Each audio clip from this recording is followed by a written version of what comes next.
with real estate with your favorite realtor, me. Today we're going to talk about due diligence. Due diligence money and just due diligence in general. Most people moving here from out of state, this is a total new concept to them. And if you haven't bought or sold a house in North Carolina since 2011, it'll be a new concept for you as well. In 2011, that is when the Real Estate Commission changed the contract and created this thing called due diligence. So what is it? What it is twofold, and it depends if you're on the buy side or the sell side. For my buyers, it is a time period that the house that they are looking at, that we're under contract, comes off of the market. It goes from active status to pending status, and we get to do all of our inspections, our roof, HVAC, the home inspection, septic, the appraisal is done. We do a whole lot of research to make sure that they want to go through with the purchase of the house. How long is that time period? That's all negotiable. I always tell my folks that we want at least 14 days. Right now, a little bit longer because the appraisals are a little backed up. So that is what you do during your due diligence time period. The big thing right now with sellers and buyers is the due diligence monies. That is the money that you are paying as the buyer, the sellers, to take their house off the market while we do all of those things and see if we want to move forward. That is the tricky part right now, because right now due diligence monies are all over the place crazy. I've heard of $10,000, sometimes more, to get people to accept their offer. So those due diligence monies are paid at the time the contract is executed, and executed means that all parties, the buyer and the seller, have both signed the contract, and then the monies are due to the sellers. You make that check right out to Bob and Sally Smith or whoever and deliver that to them. They cash that check immediately and put that money in their bank account. That money is theirs now. And then we schedule our inspections and do all of that.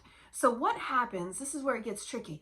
What happens if during that inspection something comes up that we don't like, or that is a deal breaker? Or maybe you find another house that you love more than this house. What happens with that money? This is the concept that I try to stress with my buyers. That money belongs to Bob and Sally. That is their money to keep. There are a few caveats where buyers can get that money back. It is very rare that that happens. Usually it happens for a couple of different reasons. The main one would be if the seller decides that they maybe didn't want to sell their house and they're backing out. Then we could ask for that money to be back to us. Or there's an addendum that you can file with a contract that says, you know, if I get to the end of due diligence and I want to cancel, I get my due diligence funds back. How likely is that to happen? Probably not very likely. So I'm always very clear with my buyers. This money, gone. This is like a loan to your Uncle Chuck that you are never probably going to see again if you back out. Now, if we get to closing or at the end of due diligence and you're like, yes, I love this house. We've got the repairs negotiated if there are any. Then what happens? Then that money becomes a credit back to you towards the purchase of the house. So you will see that price go, what you need to finance would come down the amount of that check that you wrote to Bob and Sally at the very beginning of the deal. What I need all of you to understand is that I'm seeing folks write $10,000 checks for due diligence, and some of these houses they're writing it on are sight unseen.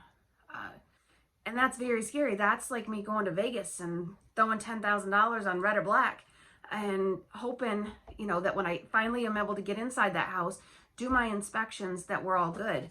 And for some folks, that is what they have saved up in the bank. So they're gambling literally the house on that due diligence money. So I wanted to do a video and kind of explain due diligence a little bit more in detail, especially for my folks moving here from out of state, even though I go over it with them.